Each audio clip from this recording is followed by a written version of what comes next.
등산 초보 가이드 네 번째 순서로 등산 기술에 대해서 알아보도록 하겠습니다. 전문적인 설명은 아니고 전문가들의 설명을 저 같은 동호인의 관점과 수준으로 한번 말씀을 드려보도록 하겠습니다. 제일 먼저 우선 등산 에티켓부터 보고자 하는데, 사회생활에서의 다소 강제 규정에 가까운 에티켓 그 수준은 아니고, 이렇게 하는 것이 합리적이지 않느냐, 또 서로에 좋지 않겠느냐, 베테랑들은 이렇게 하더라 라고 하는 등산 문화라고 할 만한 것들을 몇 가지를 보면, 첫 번째로는 쓰레기 버리지 않기, 큰 소리로 떠들지 않기, 음악 크게 틀지 않기, 같이 나 혼자 산을 쓰는 게 아니기 때문에 다른 사람들을 배려해야 되는 공중도덕은 기본이라고 할 수 있겠습니다. 등산로에서 그리고 이제 오르막 내리막 하면서 서로 마주치게 되면 우측 통행을 하는 것이 합리적이지 않느냐. 사회생활에서도 우측 통행이 사회 질서로 이제 자리 잡고 있죠. 그리고 서로 오른쪽으로 이제 교행을 할 만한 등산로가 그렇게 넓지가 않고 좁다면 올라가는 사람이 우선이 돼야 되지 않겠느냐. 왜냐하면 올라갈 때는 컨디션을 조절해가면서 힘들게 올라가고 있기 때문에 하산길에 있는 사람이 조금 기다려주는 것이 맞지 않느냐라는 것입니다. 그리고 이제 남을 배려해야 된다는 게, 이제 다들 인증샷을 찍으려는 정상석이나 또 조망 좋은 곳 이런 곳에 돗자리를 펴고 독점하는 것은 삼가야 되겠다라는 것이고, 단체 산행일 때는 산행대장을 앞서가지 않는 것이 기본적인 예의가 되겠죠. 전체 행사 진행을 위해서 그렇게 해서 되겠습니다. 그리고 등산 스틱은 항상 조심해야 돼서 본의 아니게 뒷사람을 찌르는 경우가 있기 때문에 끝을 항상 아래로 두겠다라고 하는 그런 습관을 들이는 것이 필요하겠습니다. 그럼 보행법에 대해서 우선 오르막 보행법에 대해서 알아보도록 하겠습니다.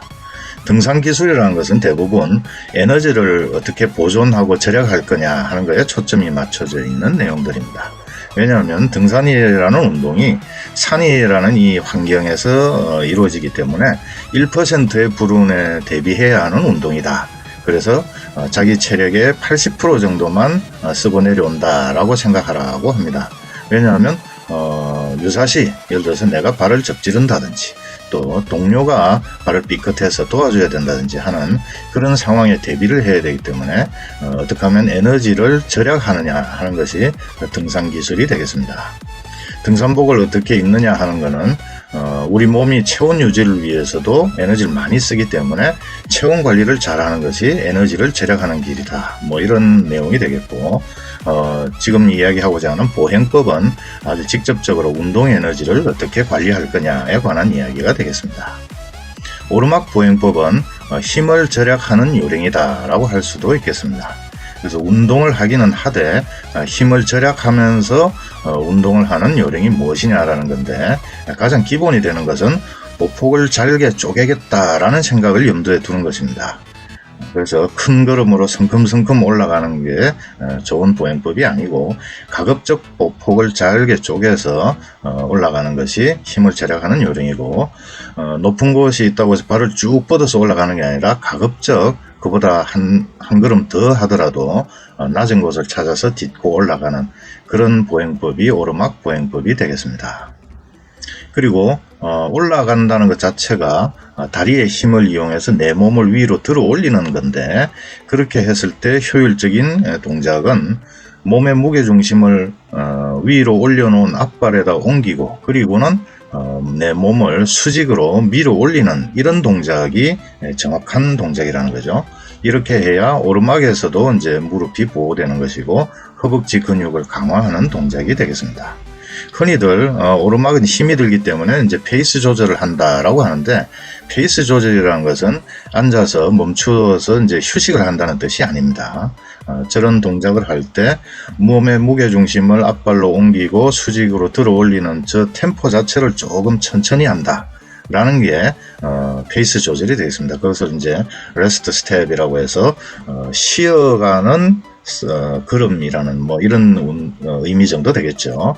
그래서 페이스 조절도 저 몸의 무게중심을 앞발로 옮기는 그런 동작의 템포 자체를 조절하는 거다라고 하면 되겠습니다. 그럼 힘을 뭐 조절만 하고 절약만 해가지고는 운동이 어떻게 되느냐? 운동 능력, 체력을 키우려면 어떤 점을 염두에 둬야 되느냐 하면은, 등산을 할 때 이제 힘들다라고 하는 거는 숨이 차고 또 다리가 굉장히 이제 피로를 느끼는 뭐 이 두 가지가 되겠는데, 그 두 가지 능력이 키워지면 등산 능력도 키워지는 게 되겠죠.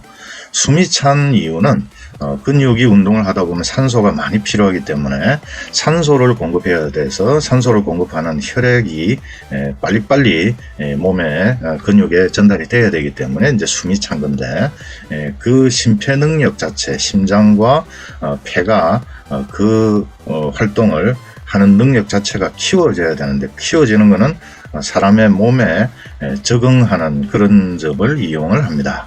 그래서 무조건 뭐 힘들게만 막 가면 물론 사람 몸은 적응을 하겠습니다만, 그거를 이제 요령껏 키우는 방법은, 오르막을 오르다 보면 도저히 더 이상 못 가겠다 싶은 순간이 오게 됩니다. 그걸 뭐 사점이라고도 하는데, 그때 힘들어서 못 가겠다, 쉬었다 가자라는 게 아니고, 멈추지 말고 페이스 조절, 앞에서 이야기했듯이 무게중심을 앞발로 옮기고 몸을 들어 올리는 그 동작 자체를 템포를 조금 늦추는, 그러나 멈추지 않고 계속 오르는 이 행동을 해야 그때 오르는 만큼 이 등산 체력이 길러집니다.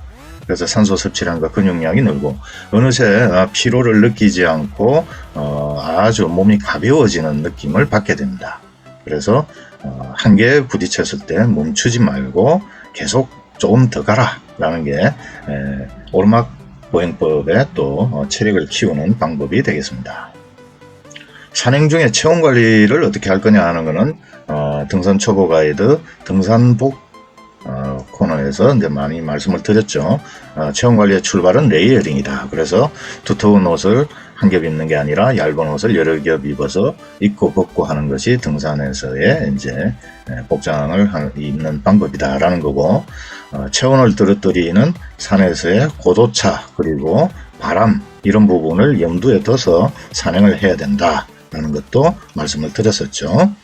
그리고 이제 움직일 때 벗고 멈추면 입어라. 오르막을 오르기 전에 자켓을 벗고 식사를 하기 위해서 멈추면 땀이 식기 전에 자켓을 입어서 체온을 보호해야 된다. 이런 점들도 등산복 할 때 말씀을 드렸습니다. 가장 기본적인 내용이 되겠고, 아주 추운 겨울에 산에서는 이제 식사 같은 거를 굉장히 빨리 그냥 끝내버리는데, 그렇다 하더라도 체온이 급격하게 낮아지기 때문에 손이 좀 시리구나라는 이런 생각이 들기 시작하면 짐을 싸고 이렇게 하는 동안 어느새 손끝이 굉장히 통증을 느낄 정도로 아파오는 경우가 있습니다. 이런 경우는 뭐 방법이 없습니다. 뭐 손난로가 있으면 몰라도 장갑을 2겹, 3겹 낀다고 해서 손이 금방 따뜻해지지를 않습니다. 그게 왜 그러냐 하면은 일단 사람의 그 신체에서 체온이 밖으로 빠져나가는 거에 한 40%는 머리를 통해서 빠져나갑니다. 그리고 좀 추워진다 싶으면 우리 몸은 머리가 제일 중요한 부위이기 때문에 혈액을 머리 쪽으로 굉장히 집중을 시킵니다. 그것은 산소 공급을 목적으로 하는 게 아니라 따뜻하게 하기 위한 거죠. 그러다 보니까 이제 손과 발에 공급할 혈액이 부족하게 되고, 그래서 손, 발 끝이 굉장히 쓰릴 정도로 시리고 이렇게 되는데, 그런 경우는 손을 어떻게 하는 것보다는 모자를 써서 머리를 따뜻하게 하면은 머리 쪽으로 가는 혈액이 남게 돼서 손발에도 혈액이 가게 되고, 그렇게 해서 결과적으로는 손도 따뜻해지게 됩니다. 그래서 한겨울에 손과 발이 시리면 머리를 따뜻하게 해라, 이런 것도 등산의 요령이 되겠습니다. 그 다음에 이제 내리막 보행법입니다. 가장 등산에서 중요한 부분이죠. 오르막 산행에서는 이제 보행이 힘을 절약하는 데 초점을 맞춘다면, 내리막에서는 안전 그리고 무릎을 어떻게 보호할 거냐 하는 것이 핵심 사항이 되겠습니다. 내리막에서는 한 걸음 한 걸음이 정말 신경을 써서 내려가야 됩니다. 한 발자국만 삐끗해도 인대가 늘어나면 세 달은 고생해야 됩니다. 그래서 한 발자국 한 발자국을 조심한다 라는 생각을 항상 염두에 두셔야 되고, 특히나 낙엽 밑에 뭐가 있는지 모르기 때문에 조심해야 되고, 지표면에 드러나 있는 나무뿌리 굉장히 미끄럽기 때문에 가급적 밟지 않아야 된다. 그리고 젖은 바위는 굉장히 미끄럽다. 이런 부분은 특히나 조심해야 됩니다. 이제 무릎이 가장 등산에서의 약점이라면 약점이랄까, 등산을 계속하고 싶어도 무릎이 아파서 못하겠다라는 분이 너무나 많은데, 그 무릎은 결국은 내리막에서 이제 무리가 가는 거죠. 근데 이제 전문가들 사이에서도 발을 내디딜 때, 아래로 내디딜 때 앞꿈치가 먼저 닿는 게 무릎에 좋으냐, 아니면 뒤꿈치가 먼저 닿는 게 좋으냐, 각자 또 나름대로의 주장하는 바들도 있고 그렇습니다. 근데 사실은 핵심은 이 앞꿈치냐 뒤꿈치냐가 아니죠. 왜냐하면 내리막에서 예를 들어서 아래쪽이 데크 계단처럼 이렇게 평평한 면이면 당연히 앞꿈치가 먼저 닿게 되고, 그냥 경사로라면 뒤꿈치가 먼저 닿는 게 자연스럽습니다. 그래서 앞이 먼저 닿느냐 뒤가 먼저 닿느냐가 핵심이 아니고, 문제는 몸의 무게중심이 앞발에 가게 되면은 쿵 하고 무릎에 당연히 부담을 준다는 거죠. 그래서 내리막 보행법의 핵심은 몸의 무게중심을 뒷발에 둔 채로 발을 아래로 내딛는 것입니다. 근데 이제 그렇게 하려면 무게중심이 뒷발에 있기 때문에 뒷발에 무릎을 이렇게 굽혀가면서 발을 앞으로 내밀어야 되는데, 이거는 굉장히 익숙하지 않은 동작입니다. 그래서 등산을 이제 내리막에서 이렇게 하면서 내려오려고 의식을 하면 걸음걸이가 아주 어색하고 그렇죠. 그런데 누구나 할 수 있고 또 이 동작을 그대로 실행할 수 있는 방법이 있는데, 그게 뭐냐 하면 발소리를 내지 않고 걷겠다라고 생각하는 것입니다. 그래서 도둑걸음처럼 뭐 살금살금 발끝으로 걷는다라는 개념이 아니고, 뒤꿈치가 먼저 닿든 앞꿈치가 먼저 닿든 간에 내리막에서는 발소리를 내지 않겠다라는 생각만 하면 그게 무릎에 부담을 주지 않는 보행법이 되겠습니다. 그래서 이런 점이 사실은 하산길 보행법으로 굉장히 중요한 사안이고, 그렇게 해서 무릎을 보호를 해야 오래오래 등산을 즐길 수 있게 되겠습니다. 그리고 하산 후에 사우나는 금지입니다.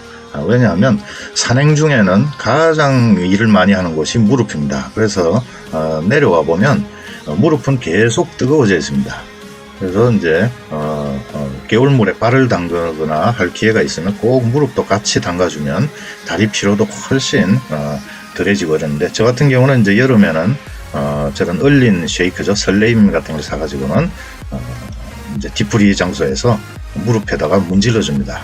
무릎이 굉장히 뜨거워져 있는 상태인데 저걸 문질러 줘서 식혀주고, 그러면 저 이제 설레임 자체도 잘 녹아서 먹기도 좋죠. 여름에는 저런 식으로 무릎을 식혀줍니다. 그러면 평소에 이제 무릎을 강화하는 방법은 뭐냐? 무릎을 강화할 수는 없고 무릎 주변의 근육을 강화하는 건데, 헬스장에서 하는 운동으로는 레그 프레스 운동이 되겠습니다. 그 주변에 봐도 무릎이 아파서 등산을 못 하다가도 관절에 좋다는 약을 좀 먹으면서 저 레그 프레스를 열심히 해서 다시 등산을 즐기는 그런 사례가 여러 군데 있습니다. 여러 사람을 봤는데, 그래서 평소에 무릎을 강화하고 싶다면 레그 프레스 운동을 하라는 것입니다. 그 다음에 이제 마지막으로 산행 시간은 3시간 이상 되는 것이 운동 효과를 볼 수 있다라는 건데, 그거는 뭐냐면 우리 몸이 에너지원을 공급하는 순서가 탄수화물, 떡과 밥, 국수 같은 거죠. 그거를 포도당으로 바꿔서 제일 먼저 쓰고, 그 다음에 이제 지방을 쓰고 단백질을 제일 마지막에 쓰더라라는 겁니다. 산행을 하기 시작하면 몸이 덮여지기 전까지는 탄수화물만 사용을 합니다. 그리고 이제 몸이 덮여지기 시작하면 지방도 이제 태우기 시작하는데, 산행을 시작하고 3시간이 지나야 본격적으로 지방을 태워서 우리 몸에 축적되어 있는 필요 없는 지방을 없애는 그런 운동 효과를 얻을 수 있다. 그래서 산행은 3시간 이상 해야 된다라고 이야기들을 합니다. 이제 이런 점을 또 힌트를 얻어보면, 산행을 하다가 식사 전에 흙이 져서 아직 이제 목적지는 멀었고, 그런데 흙이 지고 또 체력이 많이 고갈됐다라고 할 때는 비상식으로 항상 초콜릿 같은 걸 갖고 다닌다는 거죠. 그거를 섭취를 해보면 금방 컨디션이 좋아지는 게 느껴집니다. 이럴 정도고, 반면에 뭐 예를 들어서 육포 같은 거는 산행의 비상식 이런 걸로 적당하지 않다라는 겁니다. 오히려 산행 소화도 어렵고 해서 산행에 역효과가 되더라. 등산을 할 때 갈증을 해소하기 위해서 이제 물을 이제 많이 마시게 되는데, 겨울철 같은 경우는 물론 물도 마시지만 찬물도 마시지만 따뜻한 물을 마시는 게 갈증이 더 해소되는 경우가 많습니다. 그리고 물보다는 사실은 과일이 좋은데, 겨울에는 이제 귤 정도의 과일밖에 없으니까 귤을 많이 활용을 하죠. 여름철 같은 경우는 과일, 그리고 이제 오이가 아주 간편하게 가져갈 수도 있고 갈증 해소에 도움이 됩니다. 그래서 물을 얼마나 마실 거냐, 제 개인적으로는 사실은 산행 중에는 가급적 물을 안 마시려고 하는데, 어떤 분들은 물을 많이 마셔서 땀을 많이 흘리면 노폐물이 많이 배출돼서 좋지 않느냐라고 이야기하는 분도 있습니다만, 노폐물 배출도 등산 중에 흘리는 땀으로는 충분한 것 같고, 오히려 이제 물을 많이 먹어서 바로 땀으로 막 나오고 하게 되면 미네랄 손실이 일어나게 됩니다. 미네랄이 부족하게 되면은 어지럼증도 생기고, 또 이제 속이 메시긋고 하는 그런 부작용이 있어서, 갈증을 해소하는 물을 섭취하는 것은 각자 개인들이 자기 컨디션이나 여러 가지 점을 생각을 해서 조절을 하는 것이 필요하다고 하겠습니다. 이상으로 등산 기술과 팁에 대해서 알아봤고, 다음에는 배낭에 대해서 알아보도록 하겠습니다.